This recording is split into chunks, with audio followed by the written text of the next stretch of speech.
So as iemand vir jou sê, jy kan nie vleis net eet nie, jy gaan jou mikrobioom skade aandoen, want jy gaan Candida kry.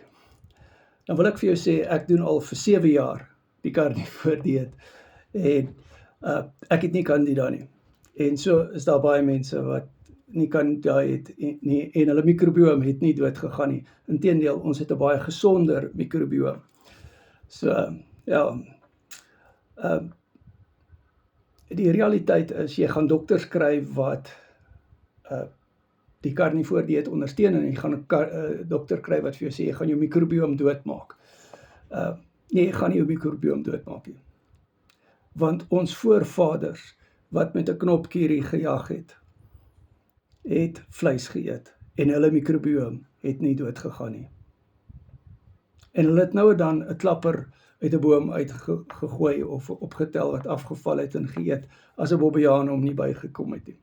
Maar verder het hulle nie groente geëet nie. Hulle het miskien nou en dan 'n knolagtige wortel ding probeer eet, maar nie baie suksesvol nie, want die goed is te veselrig. Die goed wat vandag gekweek is mensgemaakte goed. So as iemand vir jou sê dat jou spysvertering het vesel nodig, want anders dan gaan die flora doodgaan. Die beta-hydroksiebuteraat wat van ketone afkom, is voldoende voeding vir jou gut flora. En ketone kom van ketose af, van die carnivore dieet. So as iemand vir jou sê dat jy bakterieële infeksies gaan kry, omdat jy nie vesel in jou maag het nie, is dit ongelooflik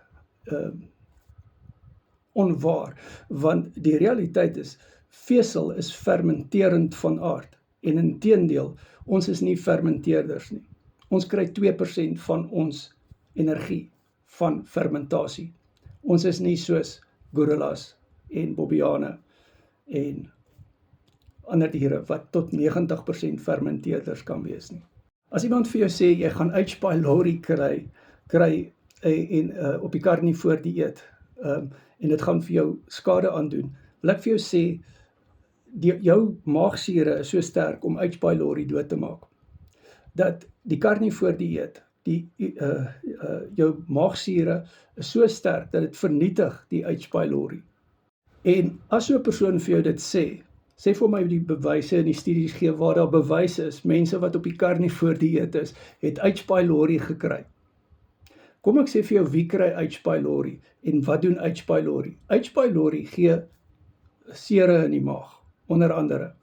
En dit is mense wat juis nie goeie maagsure het nie, wat H. pylori kry. En wat se gutbeleining seer gemaak word. Nou kom ons praat daaroor. Wat maak die gutbeleining seer? Dit is juis suiker en saadolie en koeldranke en alkohol en sulke goed, wat ons glad nie op die carnivore dieet doen nie. Nou wil so 'n persoon vir jou sê, jy gaan jou H. pylori gaan jou nou seer maak, maar jy eet nie die goed wat die gutbeleining seer maak nie. Ja, so Carnivore Ketovore Coaching, my nommer is in die bio, WhatsApp my. Ons het die Gut Health Bootcamp gedoen, en daar het ons in detail gekyk. Ons het ook in die Maagseer Bootcamp gedoen, en jy kan dit bestel. Ek het die opnames daarvan gemaak. Jy kry jou notas in Afrikaans. So, WhatsApp my nommer is in die bio, dan kan jy 'n coaching sessie met my doen, en dan is daar die bootcamps tot jou beskikking, R50 'n bootcamp. WhatsApp my.